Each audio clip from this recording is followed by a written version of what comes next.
Hello,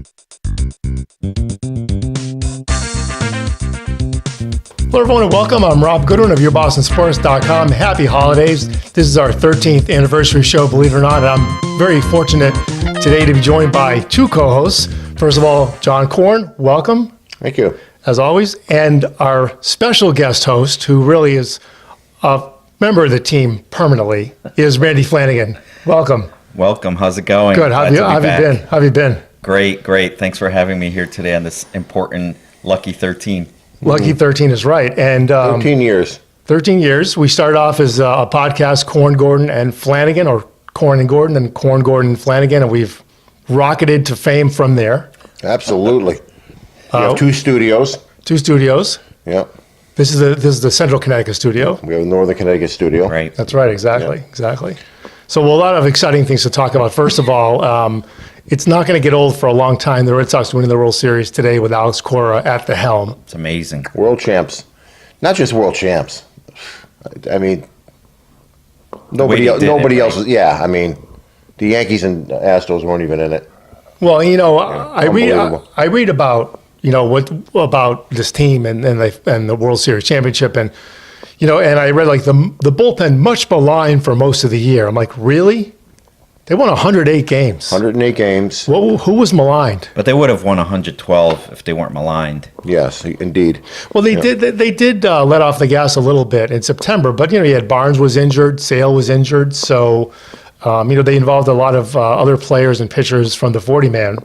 Yeah, I think they did absolutely the right thing, right? I mean, maybe I noticed it because they was having such a good year, but I never heard so much doom and gloom all season, from April until October.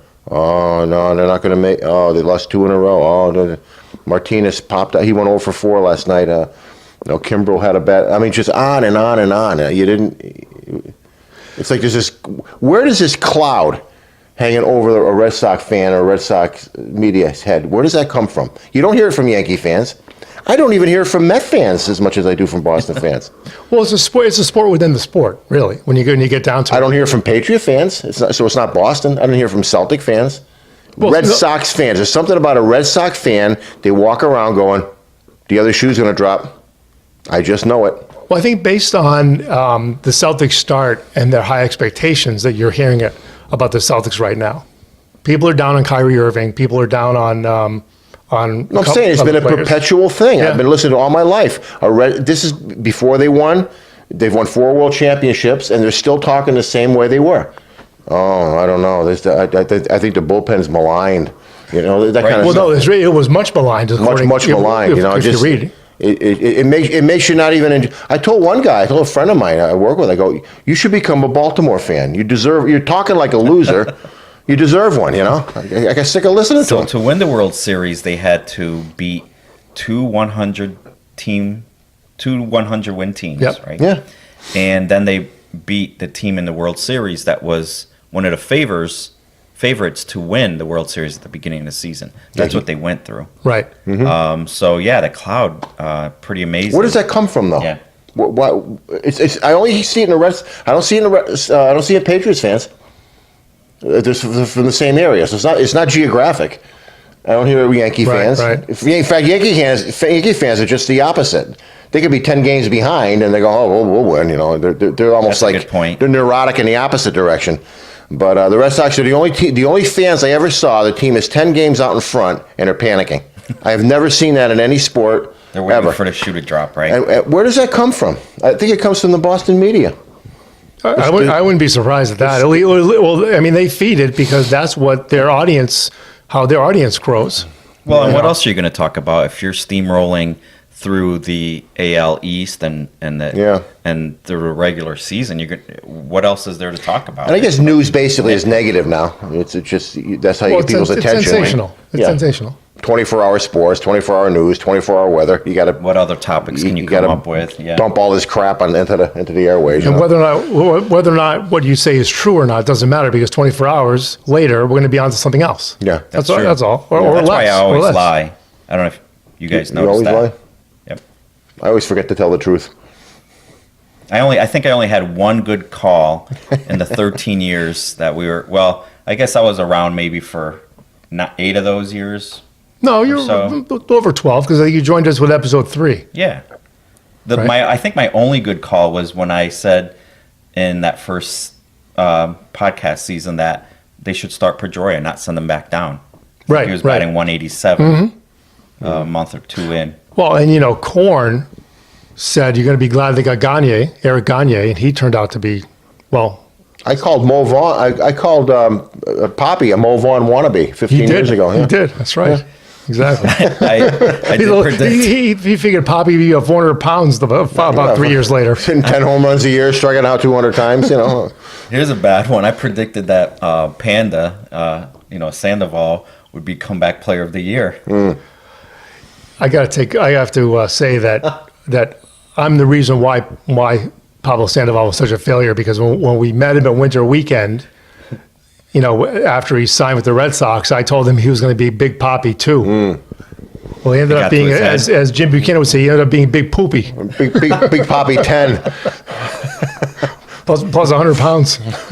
Well, you saw the workout videos and the pictures of the offseason. Like, oh, he's coming. This is it. He's coming back. Yeah, but we didn't see how many times he ordered room service.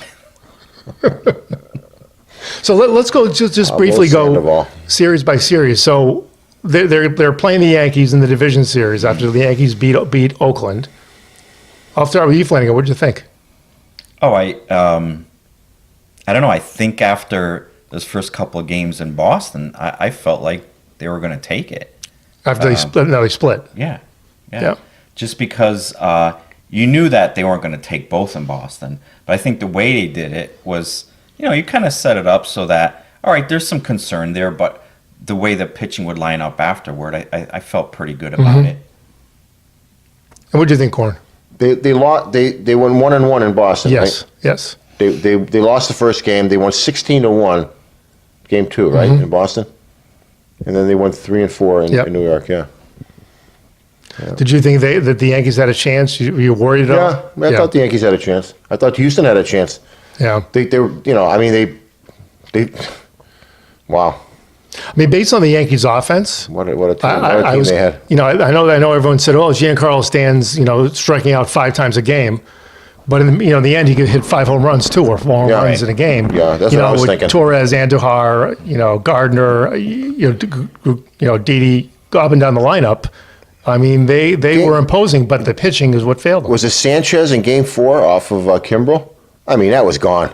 I don't know how they stayed in the park. Yeah. Went into the warning track for somehow it just didn't. He had it at the right part of the bat. It was gone. Yep. And then if Stan didn't strike out, the Red Sox would have lost that game. Sure.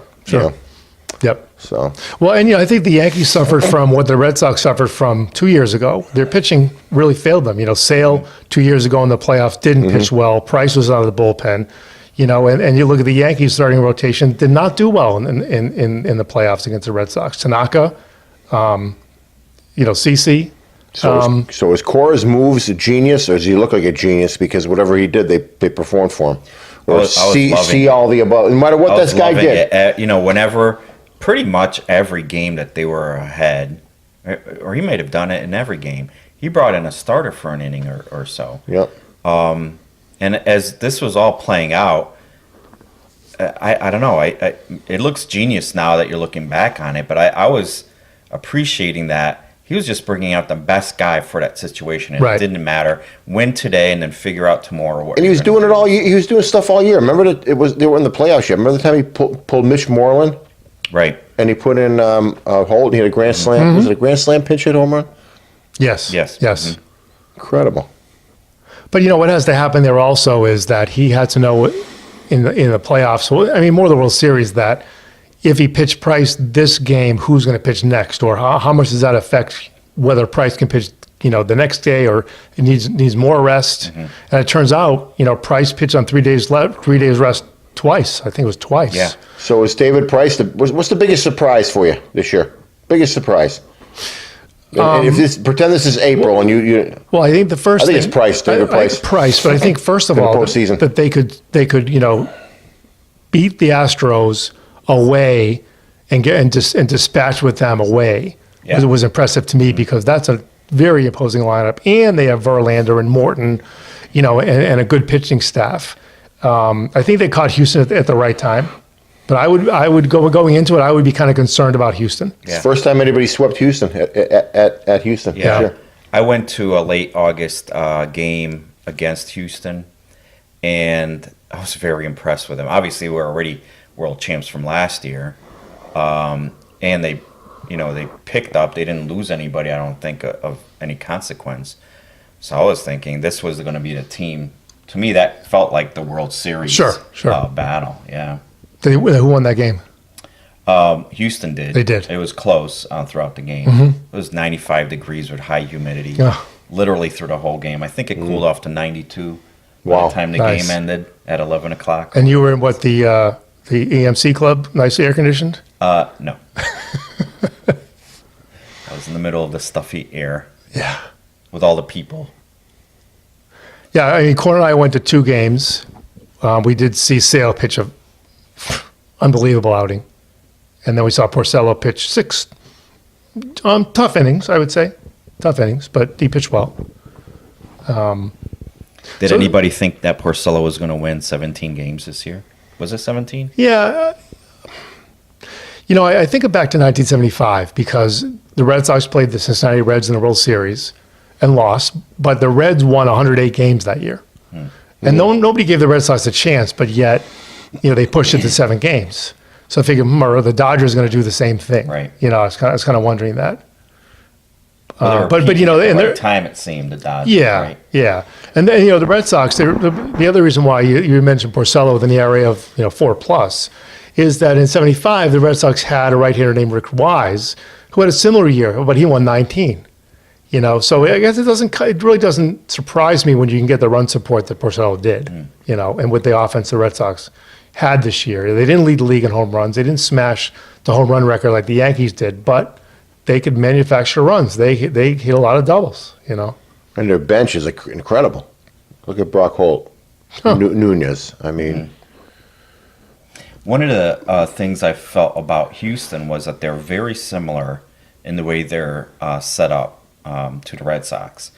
They can either manufacture runs or they can just blast them out of the park. And so if you can do both, you're almost never out of it. You can always put together a few runs. And I know that watching games throughout the year, I never felt like they were out of it, even if they were down by 4 or whatever in the 6th or 7th inning. You always felt like, they'll put something together at least to make it a game, So, Right. their ability to start a rally in the 7th inning. Right. It was just absolutely, I never saw anything like that. It's almost as if they were able to look at the other team and go, okay, there's a weakness somewhere. Right. There's a mistake somewhere. It's almost as if somebody was tipping something, because all of a sudden they would ambush them in the 7th inning, and they did it all year. It went on for a whole. It went on into the postseason. It was incredible. Well, the fact they could do that in the postseason is really amazing. Is truly amazing. I went to a game where they also scored 11 runs in the 4th or 5th inning. So the game was kind of plodding along, and then they just absolutely went nuts. And I don't think they hit one home run. Oh, I in remember that. whole I remember because I think inning. you texted me during that game. Right. They said they scored like 11 runs on unanswered runs. Yeah. Is that what it was? Yeah. Yeah. I mean, when was the last time you saw a team who score 16 runs in a postseason game? When's the last time you saw that? Well, I can think of the Yankees in '04, and we know what happened. Oh yeah, I mean, that was Wakefield was sacrificed during that game. Sacrificial. He was. I mean, that was the plan, and it worked. But to your point, Corn, I mean, 16-1, and then come right back and just continue on. Winning like that is unbelievable. And I got to say, I mean, I kind of laugh at the Dodgers because I never think they're that good.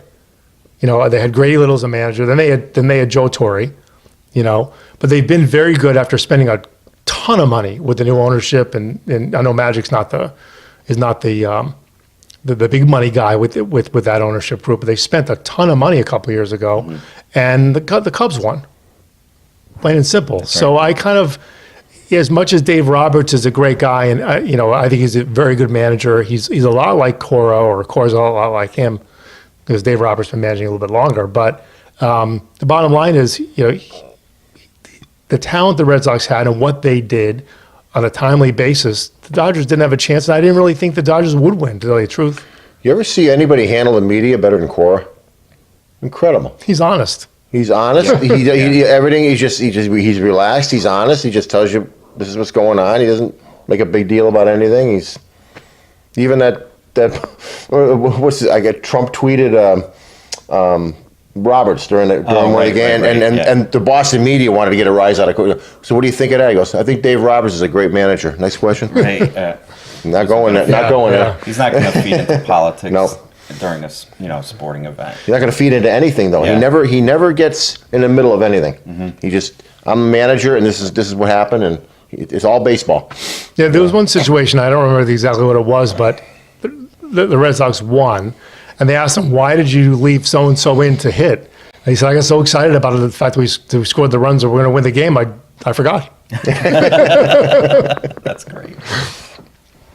But, I mean, it all started obviously in spring training, but we would never have figured that, they would have the season they did. And it's very rare you see this many superstars, but no ego. I mean, Chris Sale, everybody talked about what a head case he was. He's not a head case. No way. No. Wow. What are they talking about? I'll never forget. I don't think it was.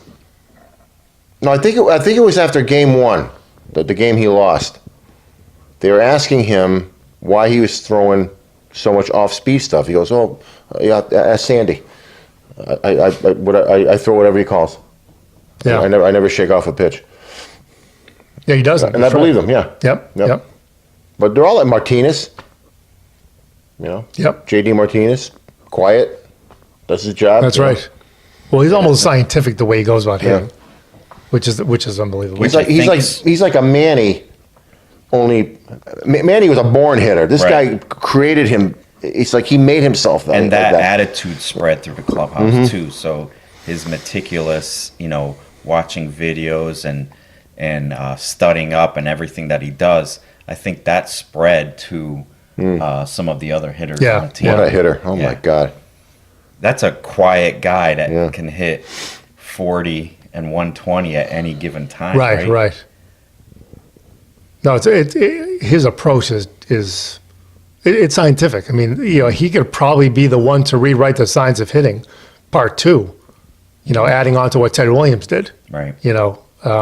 Because he just, I saw a video of him yesterday explaining to A-Rod how he changed from his days in Houston to today, and how he hits differently through the zone with less less of a chance that he's not going to hit the ball. Higher probability of hitting the ball because of his angle of, I don't know, even what it was. And I think Manny seemed to be the one that he would watch video of the pitchers dissecting, what are they doing? What are they going to do? What do I need to hit? Whereas Martinez is, to me, more of a scientific kind of guy. Yeah. Which I don't know how he started that, but they both have the exact same ability to hit the ball wherever it's pitched. yeah. And they can hit with power in all fields, and it's just they'll just sit on a pitch all day long. It used to blow me away watching Manny. He's like Wade Boggs, falling off one pitch after another, but he can also hit it 450 feet. Yep. Martinez has a similar ability, but he made himself that way through discipline, and of course they all work hard. They wouldn't be there. Right. Yep. Exactly.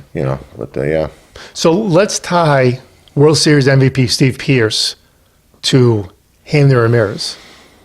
That was almost a 1-to-1 swap. When you think of the move to drop Hanley Ramirez, I think they were able to keep Blake Swihart at that point because they wanted to give him a chance and more at bats, and then Dombrowski picks up Steve Pearce from Toronto, right? Yeah, and while he was a nice fill-in, and I think he was a good fill-in, and statistically, I don't know that Hanley Ramirez would have had the stats he did, although Hanley Ramirez probably would have played more and maybe had a lower batting average. But when you think about it, Steve Pearce stepped right in. Moreland, had a hamstring issue in postseason, and look what happened.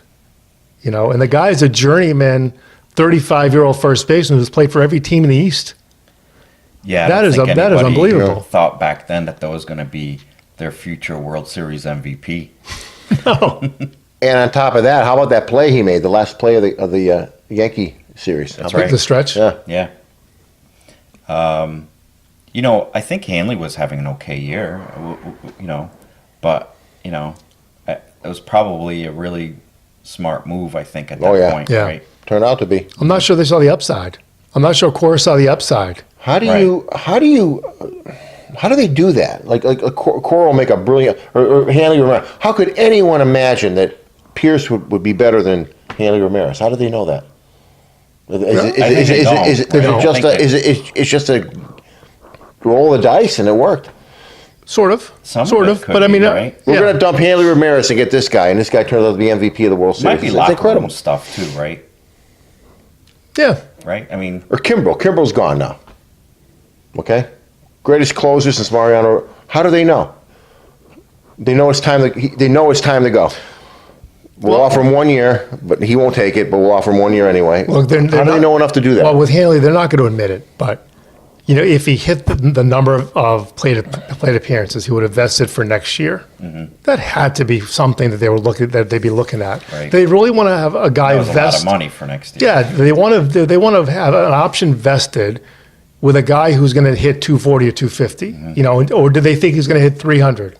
It didn't look like it. The No. thing with And Hanley, no one else picked him up. and where is he? How come He nobody wants picked to him up? he wants to make a comeback. How come nobody picked him up? Well, he won't get picked up, probably, right? I think certain teams will say, well, if it doesn't work with this team, why would he work in our team, right? So I think he's done. Well, they could have had anybody could have had him for the major league minimum, and they can. I don't know what he would command today. Probably a tryout and a Pablo AAA contract. Sandoval stayed in the major leagues. Why Went can't to Han- San Fran, but Why can't Hanley Ramirez? I think he's done too now. It's probably done now, yeah. Yeah. But how do you? Who Sandoval. you think so? You think he's done? Yeah, because when he went to he got a minor league contract with San Fran. Yeah. They called him up, and I think he went 0 for 32 or some. But didn't he crazy start last stat year? like Didn't he that. start all last year? Or no? Yeah, if you look at his stats from this year, I think he's done. Really? Yeah. Huh. You know what he did 2 years ago? It was the last game of the season for the Ate Giants. his way through every restaurant in San Diego. After that, so I guess it's the last game of the season, and he hit a walk-off home run. That was the difference in the Giants not getting the number one pick in the draft. Oh wow. Wow. Wow. That one win caused them to not get the Talk number about a two curse. pick. Now I don't know what difference it made. Probably didn't make any difference. I But wonder if they're like, what's the biggest probability of us getting an out here, losing the game, and getting the number one pick? Hey, somebody grab Panda, put him out there. He won't get on. exactly. Well, I don't know if they'll duplicate what they did this year, but in 2019. But it sure was magical. You have to admit. Yeah, and Corn, was it you that said that, you were hoping, but you never realized you would ever see one World Series, let alone four in your 4 lifetime. world champions. So, Yep. and I don't think we're done. I think obviously there are a lot of good teams, and from year to year you never know what happens. But I think in our lifetime we'll see more. We'll see Yeah. another one in the next Sure. 4 or 5 years. Could be. I think they're in it for the next 4 or 5 years. Yeah. You're going A to lot see of them in the young guys, playoffs. yeah. Yep. Well, the question is, does the minor league system need to be rebuilt for them to do that or not? What do they do? What do they do as they lose players? Because they are going to lose players, Right. young players. I think Mm-hmm. that's one question. But I think, and I'll say one more thing, that I think a key person in this whole organization right now with Dave Dombrowski is Tony La Russa. They are hand in hand. You can see that. Yeah. Who do you think they're going to lose? They're going to lose Kimbrel. Who else are they going to lose this year? I hope they keep Kelly. I hope Kelly. I hope they can keep They're Kelly. keeping Pierce, right? Keeping Pierce. He's Price. re-signed. Yeah, Pomerantz, forget about. Is Obviously. Kelly possibly your closer in waiting? Yeah. If Kimbrel goes, or are they I- gonna I try have to an- bring somebody in? I have an opinion on that. I think your closer in waiting is Ryan Brazier. Ooh. He's a tough guy. He's He- been through it, He showed it in the playoffs. He showed it in the World Series. Yeah. He's a tough guy He who is. throws hard. you Yeah, know? the first time I saw him, as his beard was growing out, I thought it was actually Zach Galifianakis out on the mound pitching for the Sox. Yeah. But no, it was Brazier. Yeah. So, yeah, I mean, the list is kind of short right now as far as who they might lose, who they might lose. You know that Betts is going to go to arbitration and command more than $10.75 million. And he deserves it. Of course. I hope they don't go to arbitration with him. I hope they can figure something out. Exactly. Yeah. He may be like the highest award in an arbitration case. Oh, did the Yankees make any moves this year? Well, they grabbed the pitcher. Yeah, they grabbed Paxton from Seattle. right. And then they grabbed a utility infielder recently. Oh, look, they re-signed CC Sabathia. There goes the division for the Red Sox. I think you're going to see Bryce Harper there. I think they're going to. Oh, I think they're definitely looking for. They're gonna figure out a way to dump Stanton, trade Stanton, and dump the salary, and get. It may not happen, but I think they're working on that. That guy's gonna hit 60 home runs next year. You think they would dump Stanton, huh? I think they would trade him. They would trade his salary. Yep, if they could. And go after Bryce Harper. That's what I think they go for both. Who'd you rather have? Why can't they have both? Their payroll's low enough. Could they do? Payroll's low. Who's And they've got guys coming off the books too that I think open up. No, they're both right I don't know fielders, exactly right? how But they many. can fix that, right? Yeah. I don't know. Yeah, maybe. I personally hope that they sign Machado. I think they're going to sign Machado, and I think Machado. Yeah, I think Machado would actually be not a good thing for their clubhouse. Yeah. and I think there'd be some fights at Fenway. If Machado's on the Yankees. If I'm the Yankees and I'm smart, which hopefully they won't be, they fill in shortstop for the next year, as Gregorius goes through surgery. Well, that's why they're going to go after Machado. They want a sure thing. I'm not sure that's a smart move. I don't think Gregorius is Machado's hurt. a smart move for anybody. I don't think it's a smart move for anybody. The guy's poison. Yeah, that's why I was hoping the Yankees would sign him.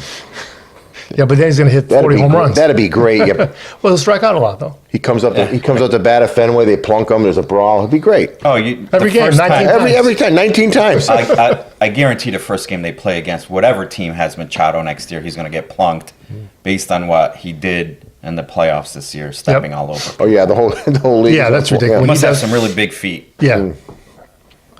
I'm waiting for when he steps on somebody for him to get a sprained ankle. Right. You know? That can happen. Yeah. Sure. Yeah. Unless his foot is so reinforced with tape that. I hope he's in the American League. I really do. I can't wait. Well, we'll see. He's where it gonna goes. be more fun than A-Rod was. He's worse than A-Rod. As far as absolutely. attracting negative Well, attention. No, if you look at A-Rod's history, I don't think anybody could be worse than A-Rod. Well, A-Rod, yeah, but I guess on the field, Machado's just as capable Yeah. of attracting negative attention Right, himself. I could see that. Yeah. Right. Well, I want to see how the platoon with Moreland and Pierce goes this year. If it stays the same, if they can both be as happy as they were this year in 2018. I don't know what Moreland thinks, if he thinks he should be starting the whole time and, at some point may want to be traded or not. I don't know what his thought process is. It'd be interesting to see that. But So, again- they're a great platoon. And Pedroia, if he comes back and, you'll have Nunez and you'll have Holt in the infield. I love all the fake news. Somebody already put out a starting lineup for next year for opening day. Come on. What are we doing? Do you think Pedroia should be the captain of the team, as no more fake news that went out for one of the websites. Do we think Pedroia has anything left? I know in his heart he does. I don't know. I'm not gonna. I don't say this maliciously. I kind of don't care because I don't know that it's going to make a difference one way or another. They've got Nunez. They've got Holt. They may plug the hole out a different way if he's not available. I don't say I don't care, but I don't think it's. I don't know. I just don't think it's a big deal with this team. So I may be wrong. who'd you make captain? Nobody. Martinez? I wouldn't pick a captain. It's fine the way it is. The clubhouse works great the way it is. They don't need a captain. They need to all be captains, and they are. They're very unselfish. They all get along. Who do you think should be captain? Anyone? I think Martinez might have the. He might be the team. He might be the leader of the club. Yeah. Or Sale maybe, or I don't know. They're both leaders. I was leaning towards no as well, to be honest with you. Who? To nobody. Yeah. Yeah. Yeah, they don't need it. Right. They don't. They got to. Yeah, Cora. Cora's the Yeah, manager. He's yeah. the captain. He's the. Right. Yeah, he's. Until he gets fired, Yeah. which will happen someday. It's happened to the best of them. They're hired. They're hired to get fired. So Once in a while. Once in a great while, you see like Tommy Lasorda or somebody. But yeah, they're all 99% of them. yeah, Yeah. yep. I mean, he took the analytics piece, and he actually kind of put it right in with your traditional managing type decisions, which Dave Dombrowski is all for, letting him make the lineup. The manager making the lineup card, making up the lineup card, the manager making all the decisions. Dave Dombrowski is fully on board with that, and they folded the analytics piece in, which I think was lacking from what I understand and what we understand. Corn, when you and I were at Winter Weekend last year and saw Corn and his coaches talking about this stuff, that it was lacking a little bit, and they were a big success at all of it, for sure. Yeah. Great. So speaking of Winter Weekends coming up, January 18th through the 20th. The 19th is the big day on Saturday, and Corn and I will be there. I'm not sure, but Flanagan, you're kind of undecided at this point. You're going to see Yeah, what you I can wasn't do. able to get tickets, but maybe from now until then, I'll figure something out and try to make it up there as well. Great, and we'll be broadcasting a couple times on Facebook Live during the day as we did last year, which is a lot of fun, and see who we might bump into, as usual, right, Corn? Absolutely. Yeah. You guys have seen some. We met Pedro last year. Pedro, Yeah. right?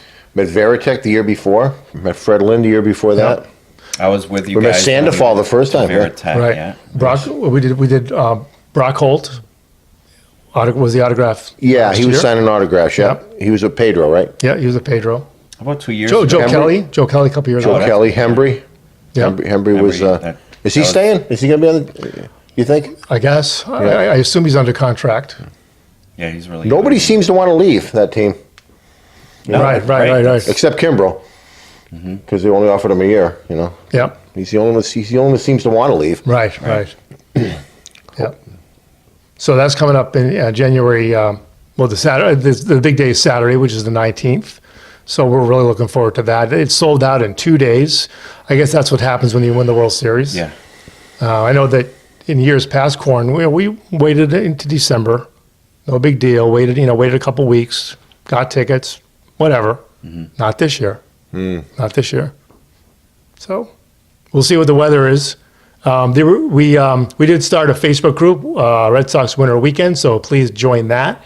If you don't have tickets, it's possible there might be folks up there who are not able to make it and will offer their tickets available, which they are transferable. And someone put a post up that said that the Red Sox have a no scalper area, so if people have tickets that they want to sell, that it's an area that allows that at the event. So I never really heard of that, but that's a great idea if they're That's doing a it. great idea. Yeah. I mean, they should do that for games. They might actually do that for games. Well, there's a ticket exchange online. Ticket exchange, Yeah. right? Okay. But the Winter Weekend, the thing is that there are no tickets in your hand, or there are no tickets received electronically. When you go, you just check in.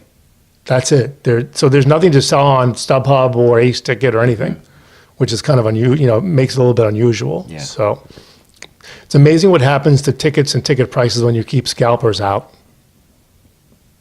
Keep the secondary market out. There's just true fans going to it.